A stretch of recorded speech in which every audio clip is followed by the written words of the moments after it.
My name is Sheila. I am 50 years old.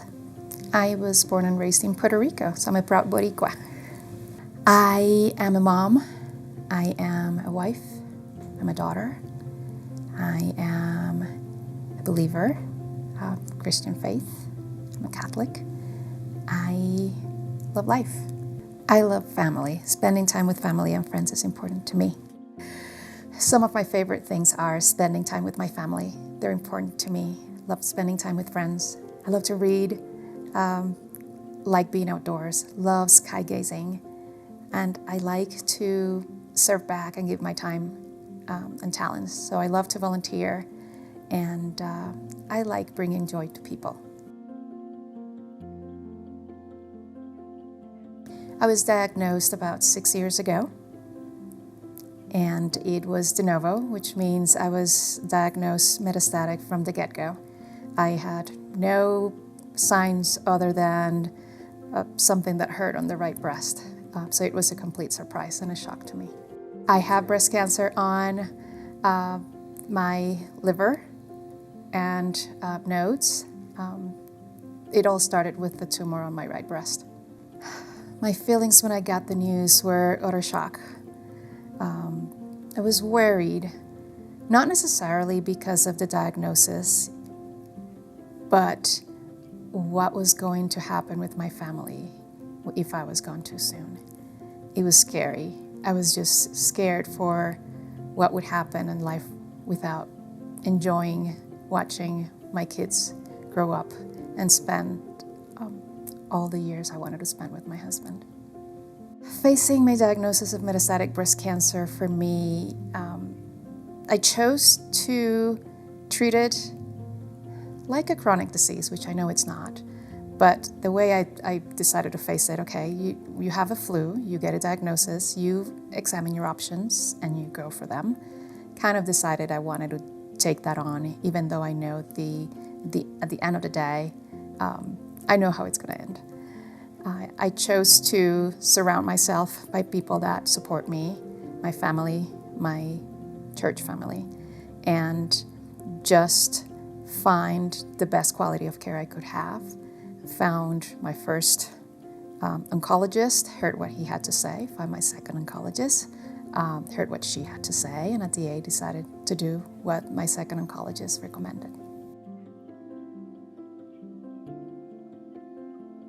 It is important for me to share my MBC story because especially Hispanic women, sometimes we're caretakers, and many times we're kind of taught to, you just gotta keep going, and you have all these responsibilities and things to do, and sometimes we just wait until it's too late to take care of yourself. I want people to know that if there's something that doesn't feel right with your body, just go seek care right away. It may be nothing, but it may be something. I remember I had a mammogram that was clean, everything's good, earlier in the year of my diagnosis. And then I remember that there was like something that felt like a lump. And I remember my husband saying, "This doesn't seem right." And I said, "Well, but my gynecologist and my primary doctor say it's okay, it's nothing wrong." In May, that lump was still there, and eventually that's what led me to go down the path of seeking other opinions, and that's what led to that discovery. We need to take care of ourselves first. So I want people to know that, one, seek the care you need and take the time you need. But more importantly, I want people to learn more about what metastatic breast cancer is. It doesn't mean that you're going to go in, you're going to get a mastectomy, and you're going to get chemo and radiation, and you get this other thing, and then you're good. It means that you need to advocate for yourself. It was very confusing at first, but I always try to just write down all my questions and just ask as many as you can. Learning to ask the right questions is difficult. It's something that doesn't really come naturally or easy. So I want people to know that, you try to learn as much as you can about the condition, ask all your questions, seek alternate different opinions, ask about all different types of treatments. There's trials, there's an assortment of things that may be available to you, but sometimes people don't feel like they're empowered enough to ask all those questions. It brings me joy just to see the light of a new day. Just the fact that I could open my eyes and I could get out of bed, kiss my amazingly, lovingly husband, and FaceTime or text with my kids, spend time with them, that gives me joy. When times are hard and the bad days, I try to remember that I still have, my body still can do a lot of things. My side effects are such that I can still live a seemingly normal life.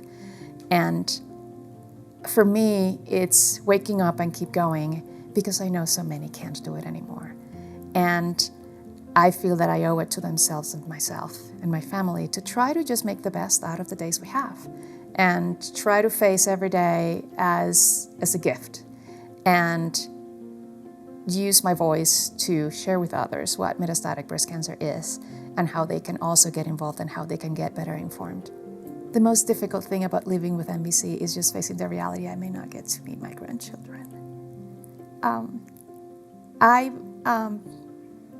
I pleaded with God that when I got my diagnosis that I could get to see my kids grow up and become productive members of society. He's given me the joy to watch both of them graduate from high school. I have one son that is a senior in college. I kind of have to step on a little bench to hug him because he's too tall for me now. And my daughter is now away in college. Being a mom is just such a huge part in my life. And a lot of the things I do is to show them that there are a lot of things you can do even in the most difficult situations. And what your sickness, your situations that you go through, as difficult as they may be, they don't really define you. And you can make the best out of the worst type of situation. For a really long time, though, I had not reached out to the metastatic breast cancer community. And I think you just gotta meet people at the right time. For me, I wanted to go through the diagnosis and I was able to kind of find the support and questions answered by doctors, etc. But I think it became evident at one point in time that there are some things that I just can't really voice to others without them kind of being down or kind of turning to pep talk. Or they may not understand what is it that I'm asking, what I'm feeling. And you can only get that if you actually are surrounded by patients that are living the same thing you're living. Even though we'll all have a different type of diagnosis, different treatments, etc., there's a lot of things that are very similar. Being able to start meeting people online and start connecting with them in person has been invaluable. I can go with them to celebrate my scan results when they still come back, no evidence of disease. I can ask questions about, I'm feeling this type of symptom. Is this something that you're feeling? Have you experienced? It's just a great community to have.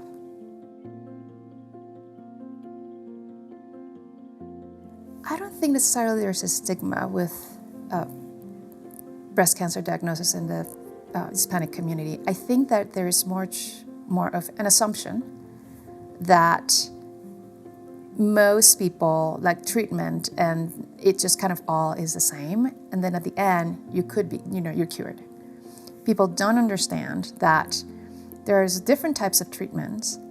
But what's very hard for me and to try to convey is at one point in time, I will run out of treatment options. And then at the end, obviously I will die and go to heaven. But I don't think a lot of people understand that reality. And if we don't educate others about, here's how I got diagnosed, here are the different type of treatments available, that there's different types of cancer, and there's a lot of different things, it may be genetic or it may be, reactive to hormones, and a lot of different things that, for the most part, people don't talk about. When they hear breast cancer, they just kind of hear, okay, breast cancer, there's a surgery, there's some sort of treatment at the end, and then you move on. Being outspoken about my diagnosis and serving others, trying to make people understand things are not pink. And just letting them know that the fact that I look seemingly fine and that I have hair on my head doesn't really mean that I'm cured. No evidence of disease is great, but it doesn't mean that I'm cured.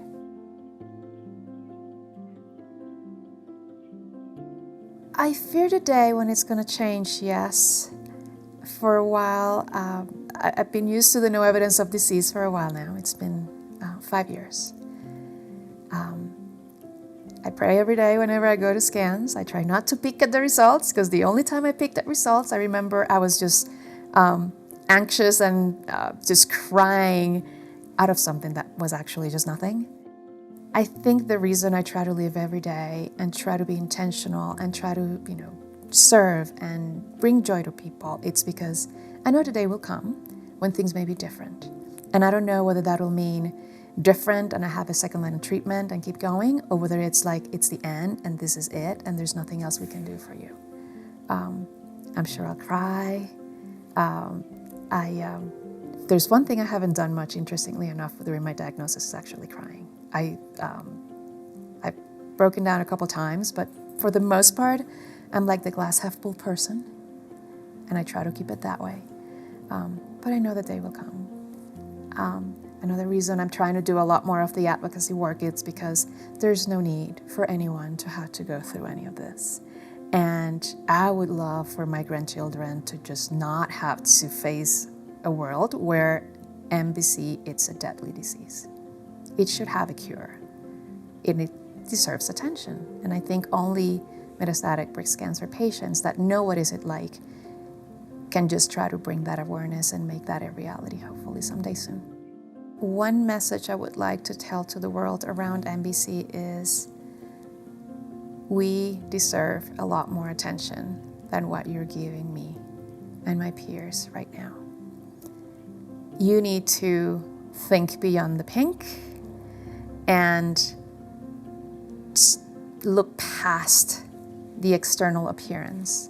The fact that I look healthy doesn't mean that I am not sick. And if you don't pay the attention it deserves, more and more people will die. And it's just not necessary. It's not fair to the person that receives a diagnosis. It's not fair to the people that love the person with the diagnosis.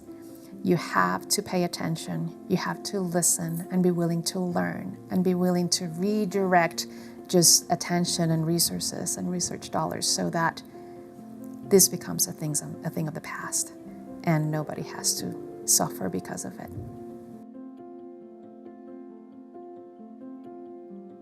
Being around other metastatic breast cancer thrivers, that's the term I like to use, it's been amazing.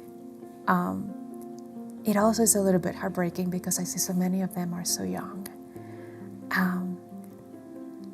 It gives me joy to be able to be hope for some of them that are just starting now their treatments and just, tell them that, yes, I'm on the same treatment you're on. I'm on your, it's been about 6 years now and there's been no evidence of disease. And being able to have those conversations and just being authentic and just talking about anything, talking about the difficult topics that sometimes we try to kind of, hide in a little corner because bringing them up for others either makes them uncomfortable, may make them sad, and it doesn't really allow you to have the conversations and just get those feelings really shared and transmitted.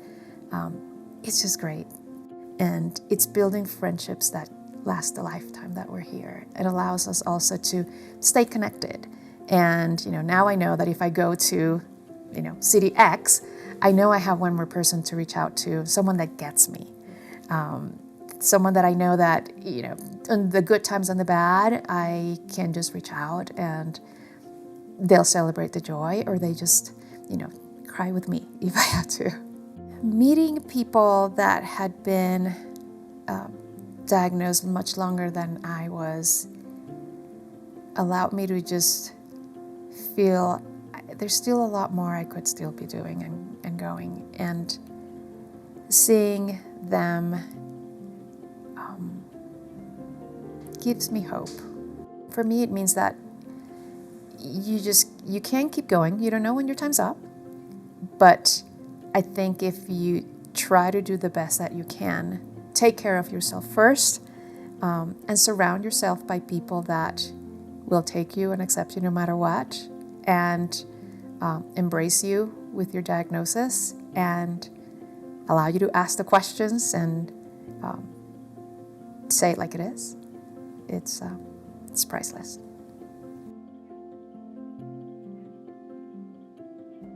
I work full time. I am a project manager.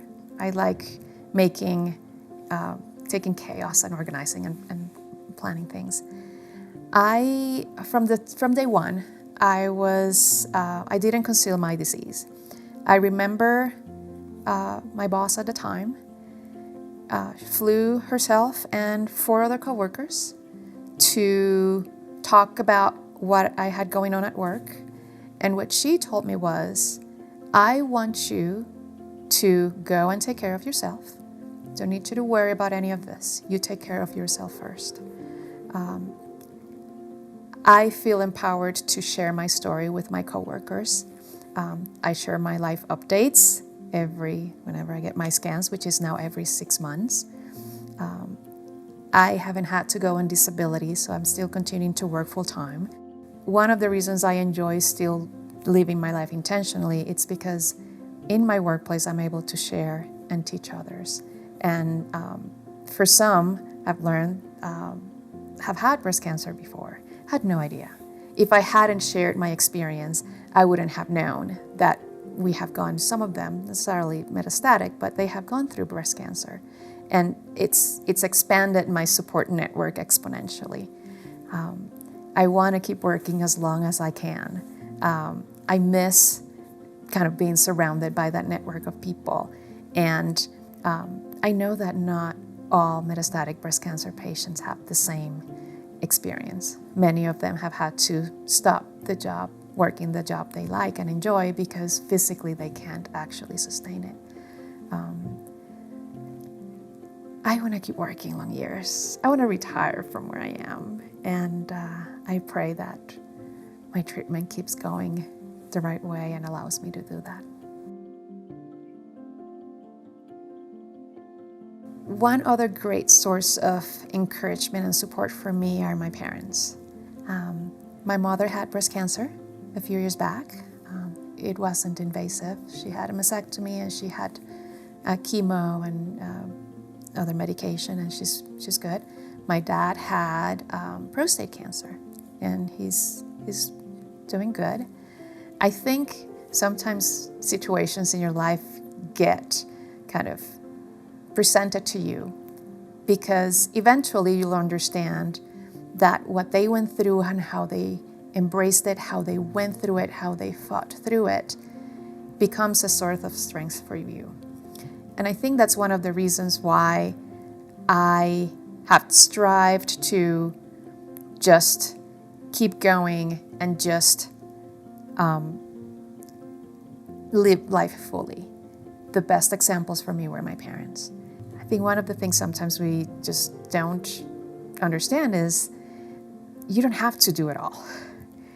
Superwoman, great, but you're just gonna get so tired after a while. And being able to leverage your support network, could be friends, could be family, could be support from other organizations that could give you support. Use them all, because that allows you to focus more on you and become strong and try to do the best you can with the life you have left. My photo shoot today was fabulous. I don't like using the term bucket list. I prefer using the term life list. And I accomplished today in that photo shoot 2 of those items. I wanted to go to Sedona, and I wanted to get a professional photo shoot.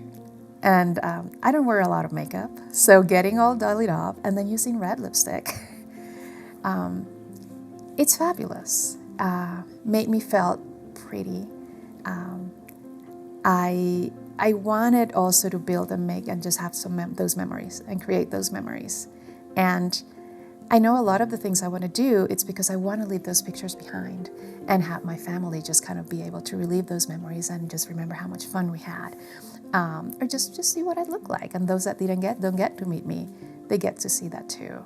It was great to be able to be out in the open and just see the majestic mountains and the rock formations, and those type of things, I think, just give you a renewed energy, and just, you just want to keep living and you just want to keep going, because it just makes you feel happy. Fearless means to me stepping out of my comfort zone and doing more of the things that either I don't think I can do because I'm afraid of them, or because I'm afraid of what others may think. It's just living life to the full extent and making every second count. There's a lot of things that I still want to do in life. I have a really long life list. And if you keep playing it safe, yes, that's comfortable, but that doesn't bring you growth. And there would be a lot of things that I could regret if I don't step outside of that comfort zone.